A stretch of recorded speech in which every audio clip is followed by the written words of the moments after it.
کوئی شریعت کی پابندی نہیں کرتی. غوث اعظم نے پھر ایک معیار دیا کہ کسی بھی فقیر کو فقیر ماننا ہے تو کچھ چیزیں میں بتا رہا ہوں، اس کو دیکھ لینا، اس کو سمجھ لینا.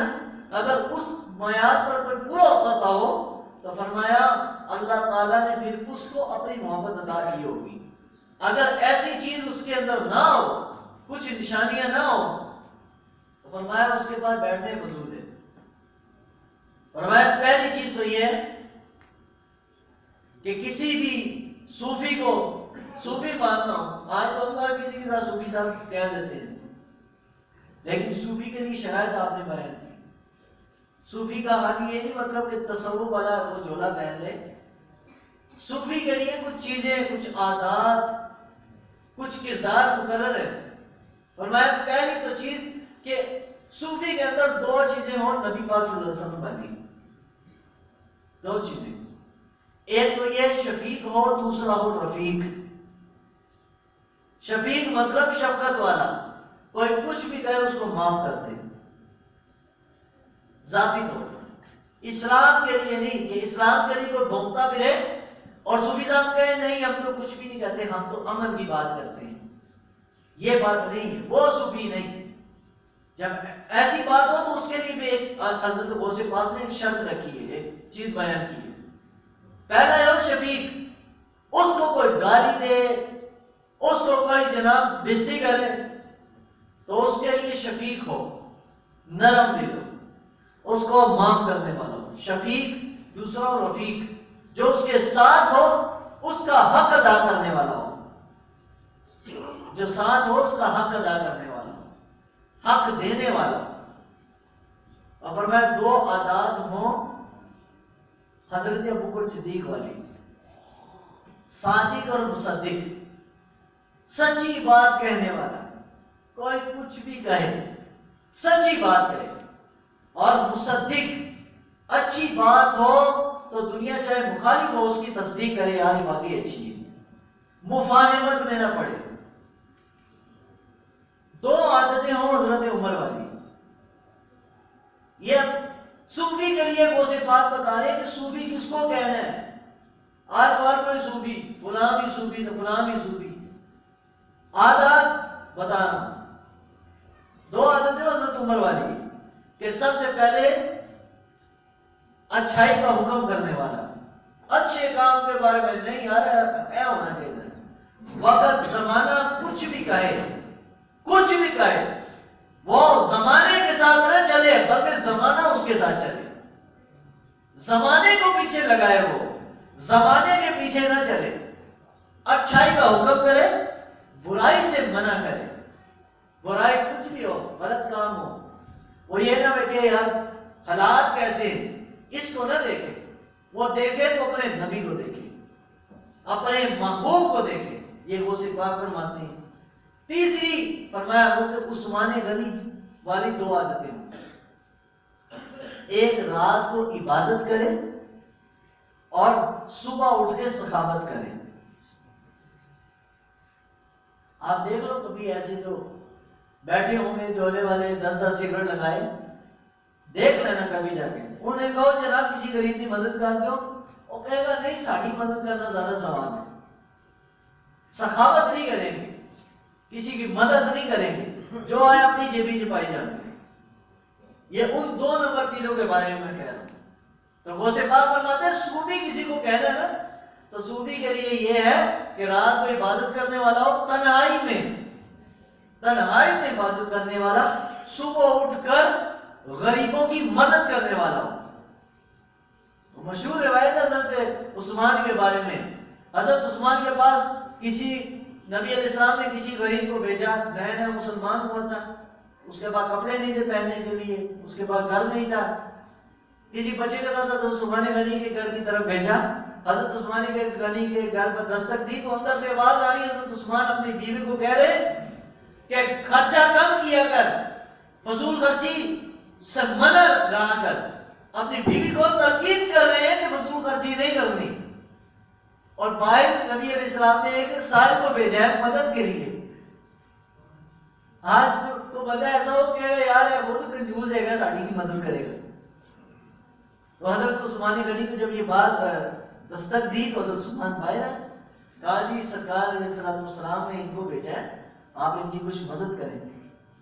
حضرت عثمان اندر گئے، گھر میں اندر بیوی کو کہہ رہے تھے خرچہ کم کیا کر، گھر میں گئے، تھیلی میں شرفیاں اس باہر آ کے اس سائل کو پکڑائی۔ اس سائل نے ایک سوال پوچھا، حضور بات ایک سوال پوچھنے کا، آپ پوچھو۔ ابھی آپ اندر اپنی بیوی کو یہ کہہ رہے تھے کہ خرچہ کم کیا کر، فضول خرچی سے منع رہا کر، اور مجھے آپ دے رہے ہیں۔ آپ نے فرمایا کنجوس میں اپنی ذات کے لیے ہوں، جب رب اور رب کے رسول کا نام ہے میں کھل کے دیتا ہوں۔ آج لوگ اپنی ذات کے لیے کھلے ہوں گے، خرچہ کھلا عرش، جب رب اور رب کے رسول کی بات آ جائے تو پھر کہیں گے یار سارے حالات میں ٹھیک، ذرا ابھی جناب کرائسس میں ہیں، ابھی حالات نہیں ٹھیک۔ ساڑھے لیتے ہوئے نا مسجد کے چندے کی بات ہے جناب، جیبی چ او نوٹ کٹ کے باہر کٹن کے جڑا سب تو چھوٹا نوٹ ہوئے گا، بڑے بڑے نوٹ کو سائڈ تے رکھ کے یار کتے ہے نہ آ جائے۔ تو جب اللہ اور اللہ کی رسول کی بات آئے نا تو حضرت عثمان صوفی کے لیے یہ ہے کہ عثمان غنی والی دو عادتیں ہو، رات کو عبادت والا ہو، دن کو سخاوت والا ہو۔ اب آپ کو سمجھ آگئی ہوگی کہ اب پیر کس کو کہنا ہے، صوفی کس کو کہنا ہے۔ ہر کسی کو پیر صاحب اور صوفی صاحب نہ کہا کرو، اور ہر کوئی ہوتا بھی نہیں۔ اور فرمایا دو عادتیں حضرت علی والی ہوں، دو عادتیں حضرت علی والی ہوں۔ فرمایا ایک ہو شجاعت، ایک ہو شجاعت اور دوسری ہو امانت۔ فرمایا بادری بھی ہو، ہے نہیں کہ صوفی صاحب تو کسی کو کچھ نہیں کہتے۔ یعنی ہماری عوام کے ذہنوں میں یہ فٹ ہے کہ صوفی وہ ہوتا ہے جو کسی کو کچھ نہ کہے، کسی کو کچھ نہ کہے۔ ایسی بات نہیں ہے، صوفی ہوتا ہی وہ ہے جو غلط بات پہ حضرت علی والی بہادری دکھائے، حضرت علی والی بہادری دکھائے، وہی صوفی ہوتا ہے۔ وہ نہیں کہ جناب کو اندر صوفی صاحب مجردے بیٹھے ہوں اور باہر ختم نبوت پہ ڈاکہ کو ڈال رہا ہو، ناموس رسالت پر بکواس کر رہا ہو، اور صوفی صاحب نہیں ہم تو صرف ذکر و فکر کرتے ہیں، ہم تو اور کچھ نہیں کرتے۔ نہ، شجاعت دلیری ہو حضرت علی والی، اور امانت ہو، جو حقدار ہے اسی کو عطا کرے، اسی کو دے، یہ نہیں کہ ہر کسی کو، حقدار کو۔ مشہور روایت حضرت علی کی، حضرت علی کے بھائی تھے حضرت عقیل بن ابی طالب، حضرت علی کے بھائی۔ حضرت علی کا خلافت کا دور تھا۔ آج آپ اپنے دور حکومت میں دیکھیں کہ غوث پاک کی تعلیم کا کون چل رہا ہے۔ آج تو اپنے اپنوں کو نوازا جاتا ہے نا، کوئی بھائی ہے، کوئی کزن ہے، کوئی جناب پھوپھا دادا، کوئی چاچا دادا، حکومتوں میں دیکھ لو آپ، سب وہ رشتہ داری، سب وہ جناب لوٹ مار کرنے کے لیے سب بیٹھے ہوئے ہیں، وہ اپنے ہی ہیں سارے۔ آپ کی دور حکومت میں، حضرت علی کی دور حکومت میں، آپ کا جو بھائی تھا اس نے حضرت علی کی دعوت کی کہ حضور بڑے بھائی ہیں، آپ آئے ہمارے گھر کھانا کھائے، آپ خلیفہ وقت ہے۔ جب حضرت علی گئے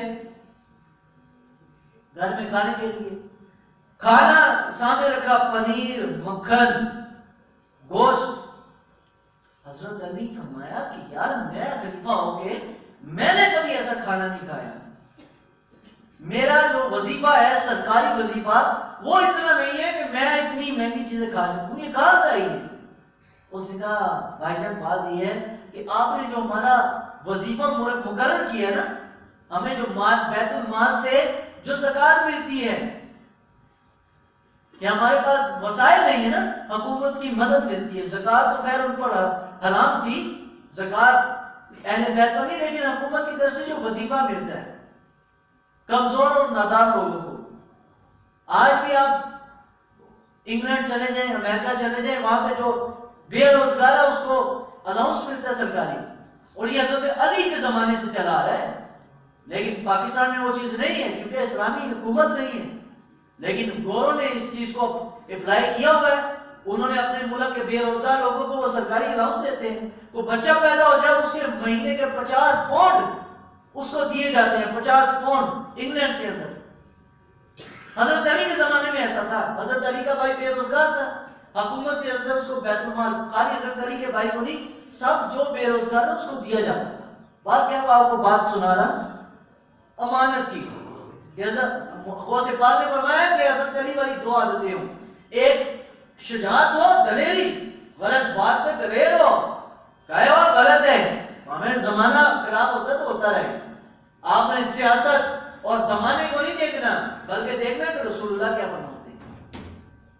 آپ کا بھائی نے سے پوچھا کہ یہ کہاں سے آیا, کہا جی آپ جو وظیفہ مقرر کیا ہے, گندم دیتے ہیں اور کھجور دیتے ہیں سالانہ, یہ ہم نے اکٹھی کی کئی مہینوں سے, ہم نے بازار میں جا کے بیچی تو میں یہ پنیر, یہ مکھن اور یہ گوشت جا کے لے کے آیا. کہا اچھا اتنا بچتا ہے, آپ کی ضرورت سے زائد آپ کے پاس یہ بچتا ہے, تو اس کا اللہ قیامت کو مجھ سے پوچھے گا. حضرت علی نے اپنے بھائی کا وظیفہ ہی کم کر دیا. کہا کل کو علی کو جواب نہ دینا پڑے, اپنوں کو تو نوازتا تھا بےایمانی کر کے, اور غیروں کا حصہ بھی اپنوں کو دیتا تھا. قیامت کو میں حساب نہیں دے. حضرت علی کے بھائی حضرت علی سے ناراض ہو گئے کہ یار تھوڑا سا ہمیں بچتا تھا, اب وہ بھی تم نے کم کر دیا. حضرت علی کا بھائی حضرت امیر معاویہ کے پاس چلا گیا شام کے اندر. حضرت امیر معاویہ نے زیادہ آپ کا وظیفہ لگا دیا, کیونکہ اس زمانے میں دو حکومتیں تھیں, حضرت علی کی علیحدہ تھی, حضرت امیر معاویہ کی علیحدہ تھی, دو جگہ تھی.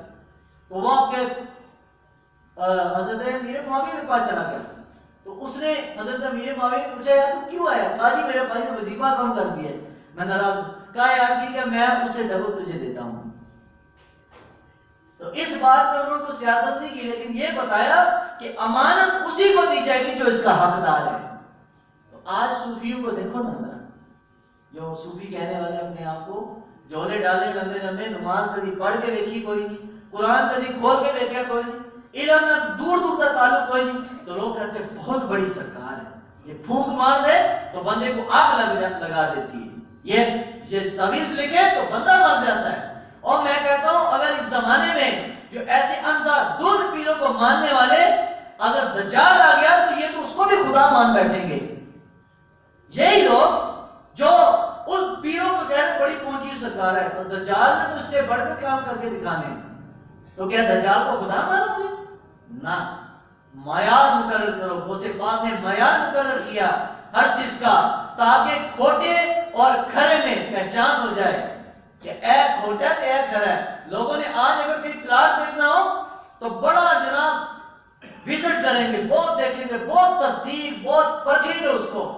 اور یار تم نے دنیا لینی ہو تو اتنی تم سٹرگل کرتے ہو, اتنی تم جناب تحقیق کرتے ہو کہ کہیں دھوکہ نہ ہو جائے, اور جب اسلام کی بات ہے, دین کی بات ہے, تو ہر کسی کو مان لیتے ہو. یہ بات نہیں ہے.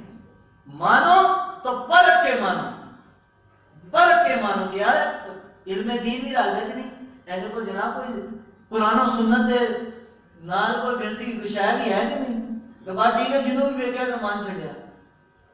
حضرت علامہ اقبال نے, آپ علامہ اقبال کو کھولو نا کلام کلیات اقبال, اس میں علامہ اقبال نے پنجاب کے رہنے والے لوگوں کی خاصیت بیان کی ہے. پنجاب کے رہنے والے لوگ, آپ نے فرمایا کہ پنجاب کی یہ خاصیت ہے کہ جو تھوڑا بہت بھی لبادہ اوڑھ لے یہ اس کو آنکھ بند کر کے مان لیتے ہیں, اور یہ واقعی بات ٹھیک ہے. پنجاب کے خاص کر لوگوں کی ہے جو تھوڑا بہت جناب گڑیا بنا لے, انہوں آنکھیں بند کر کے جناب بہت پہنچی سکتا ہے. یہ بات نہیں ہے, تحقیق کرو, ایک معیار جو غوث پاک نے دیے. تو بہرحال آخری بات کہہ کے میں جا رہا ہوں.